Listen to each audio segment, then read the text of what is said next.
Okay, moving on from funeral homes to more exciting discussions vis-a-vis our city, including infill housing and development of a commercial district. First, I have Resolution 98-2021. That's a resolution that will authorize our city manager to sign a non-binding MOU, Memorandum of Understanding, with our CDC partners, Start Right Community Development Corporation, which is not-for-profit, for the redevelopment of vacant residential lots owned or controlled by the city with new single-family homes. For those that may have scrutinized the draft MOU that you have, there is, and the proposed legislation this evening, there is one important amendment which will find its way into our directive with respect to the MOU, both here and with respect to the other MOU legislation that we have this evening, and I understand will become a bit of a permanent fixture, and that is that all these MOUs that we enter into are subject to the approval of our very capable law director, Mr. Hanna. But also, we're going to specifically reference, we're not going to reference all the city's laws, but we are going to reference our city's robust anti-discrimination laws. And our law director is going to be very careful as he negotiates the MOU and comes back to council for our recommendation to approve execution of the both the MOU and the development agreements that anybody with whom we are doing business is going to abide by, adhere to our robust anti-discrimination laws. So with that, I would offer the resolution for approval this evening. Is there a second? A second.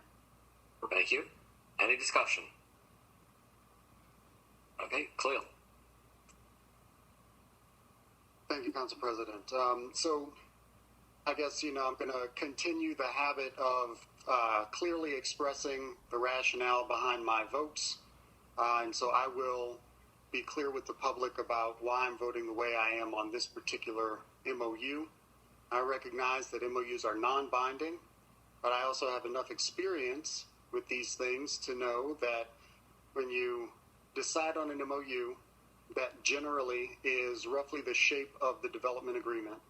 And I don't see anything that has changed certain salient points from the original presentation that we received when we received presentations from these contractors. So in our packet, we received more information that reiterated the need on this project for $250,000 from the city to aid in the development of these homes. Of course, I think the $100 lot idea, maybe that's a more standard situation, but I do want to point out the upwards of $300,000 in potential for down payment assistance that is being requested from the city. I think that that's something that we should be a little bit more concerned about. Beyond that, the commercially reasonable requests for prevailing wage on these contracting jobs, I think that that's just unconscionable. At this stage, I think we went through this already. We compromised on a notable construction project in this city to, I believe, a 30% prevailing wage on a large project. I hoped that we'd learned from that to bake these things in at the outset so that developers wouldn't be caught by surprise. But beyond that, I think that it's also important to note that this particular lead developer is wholly inexperienced in the realm of home building. Now, that's not to take away from the experience that they do have, and it's not to take away from the experience of their partners, but we are contracting with the lead developer on this, and the experience gives me pause. And more than that, I want to speak directly to the residents of that neighborhood as well. I think that the city, in this instance, could have done better, and I think that you deserve better than our efforts to attract developers to that location. Something that I noted that I don't think has been brought up in this discussion is the opportunity zone that these parcels are squarely within, providing an additional tax benefit to investors who are apparently expecting to receive a 24% return on investment in this deal, according to the last information that we got. Now, I know, and I do hope that I will be happily surprised by the shape of the development agreement, but all of the information that I've received thus far gives me a great deal of concern, and that is on top of the very personal, and like I said, happy Pride Month, everybody, the very personal concern that I have about the signal that we are sending to the residents of this city in doing business with an organization and providing them such benefit of the doubt when they are led by someone who has sued the city to stop us from providing the scraps of equality in the form of a domestic partner registry for our LGBTQ residents. I think that that should give us all pause. It should certainly be a factor in our thoughts. But beyond that, I think that the structure of the deal is concerning.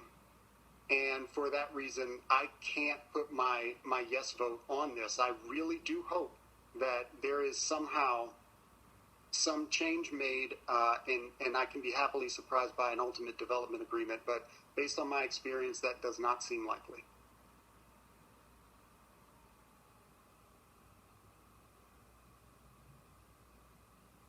Okay.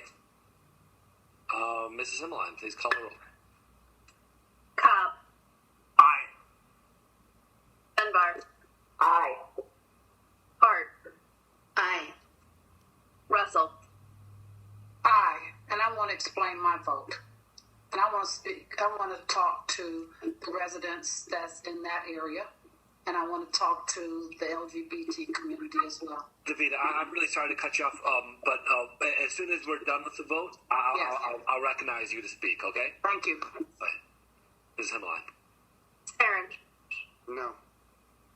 Stein. Aye. Unger.